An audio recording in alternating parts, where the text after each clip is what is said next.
مدین اخاهم شعیب او امولیگ مدین تا طالبانو دا نبیانو قصې چې نن را شروع دي دا جینه غیر د نوح علیه السلام نه بغیر دا نور ټول جین الحمدلله ما لیدلي طالبانو ورونو اوس یو د نوح علیه السلام نه نوا پاتې طالبانو چې هلته هم سړی ورې ورسي تیر کال څه علما راغلي ول د ترکیې نه بیا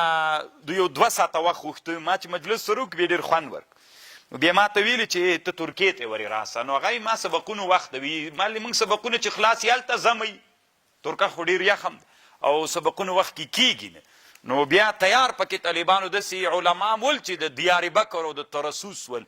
دیار بکر هغه هم پکې ول چې د حضرت نوح علیه السلام کشتۍ کوم غره باندې درېدلې دا دیار بکر ورته وایي یو طرف ته عراق شمال د بل طرف ته د ترکیې حدود دي نو الله به دا هم نصیب کړي طالبانو کو ژوند وي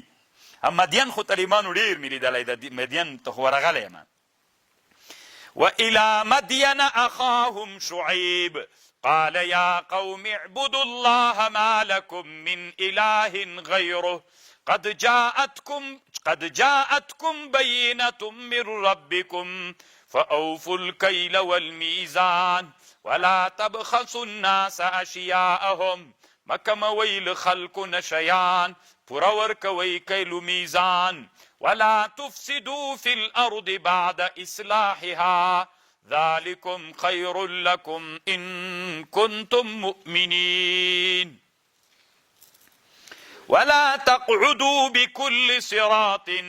مکینی تاسی پهر لارکی توعدونا چه خلق ویروی اغا خلق چه پا امن باندیوی اغا خلق ویروی پا قتل وتصدون عن سبیل الله تاسی منع کوي خلق للاري د الله نه من اغه څوک چې ایمان راوړی په الله تاسی طلبوي وتبغونا تاسی طلبوي په دې لاره کې کګلاره چې په کګلاره لاړ سئ واذکروا ذکر کوي اذ کنتم قلیلا چې کله تاسې لګوئ فکثرکم الله ډیر کړی وانظروا وګورئ کیف کان عاقبة المفسدین